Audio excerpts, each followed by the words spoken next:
Happy Halloween, everyone! With it being such a spooky time, let's read a spooky book. Well, maybe not so spooky, but there are ghosts. In fact, that's what the book is called. Ghosts by Raina Telgemeier. Let's get reading.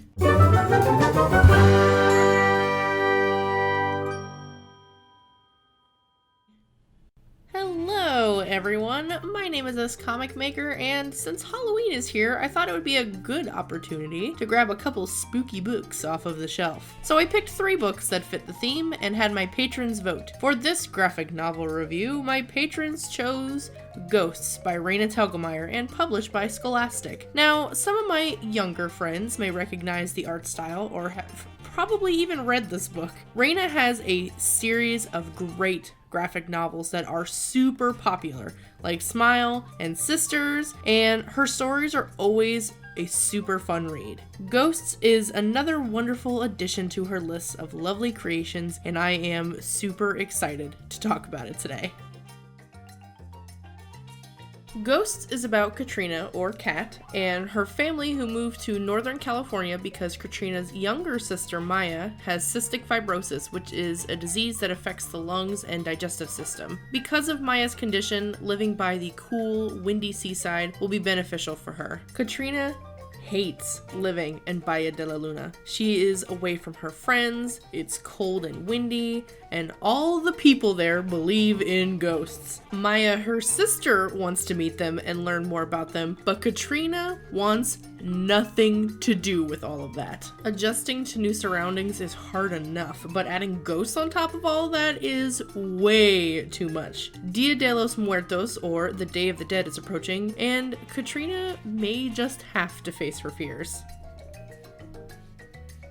When you look at Raina Telgemeier's book, you just know it's her before reading her name. Her style is super distinct and she has incredible consistency. Her characters are always really expressive, and she's really good at capturing different personalities and relationships between characters, especially with siblings. As a person who has 2 sisters myself, I always found her books to be incredibly relatable. Where I think this book really shines in the artwork is the second half. Once we get to Halloween and the Dia de los Muertos celebration, much like the spirits, the artwork also comes to life. When I was looking up some other stuff about this book, I found an interview with Raina where she talked about going to an actual Dia de los Muertos celebration and how much that experience influenced her book and how she actually had to go back and add more pages to it, and you can really tell how much that experience influenced her pages. Of course, because of costumes and the fact that it's a party, there's a lot more detail added to the second half, but there is just a warmth and an amazing energy to the second half of the book as well that really had me hooked through to the end. At the beginning, there are a lot of cool colors to match Katrina's feelings of fear, loneliness, and frustration, but as she goes on to make friends and enjoy the town around her, not only does she warm up, but the artwork seems to warm up as well.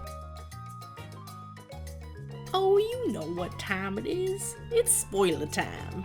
If you really want to read this book, mute this part or skip to this time. Here we go.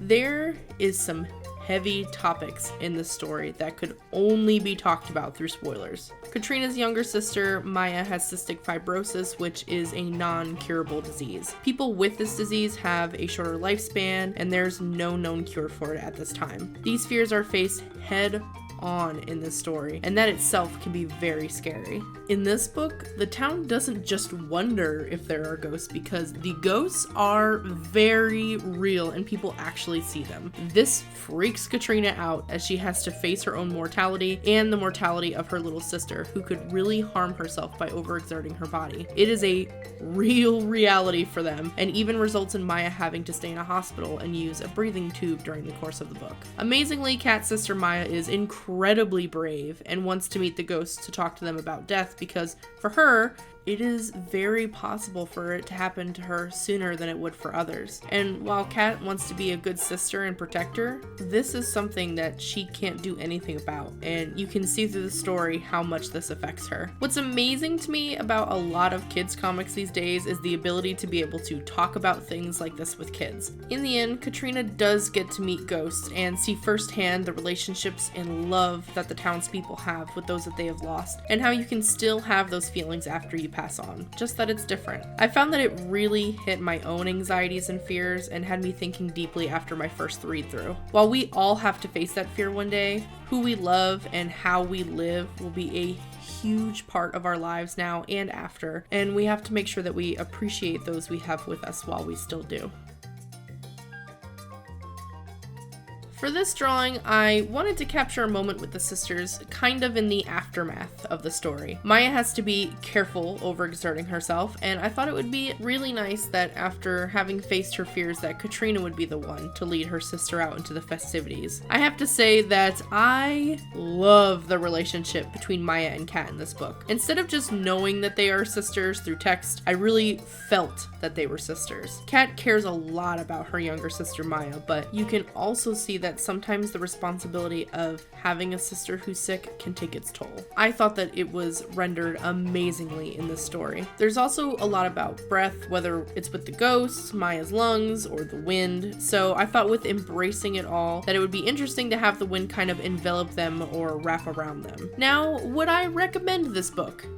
Definitely. As stated before, it is a scholastic book, so it was meant for kids and made for kids. But as an adult, there are a lot of deep and meaningful themes here, and if you have siblings, it will take you back to times when you lived with your family. It definitely did that for me. So I would say as an adult as well that it was very enjoyable and worth your time. In fact, if you have a kid who reads it, I also believe that it's a great opportunity for conversations with your kids about loss. For such a thick graphic novel, it was also very affordable and probably easier to access at libraries too. I definitely recommend Ghosts.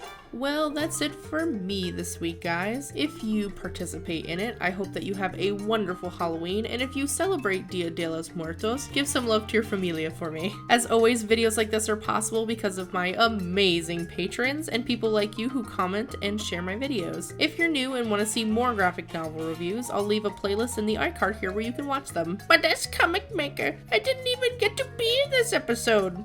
You just did. Oh, touché.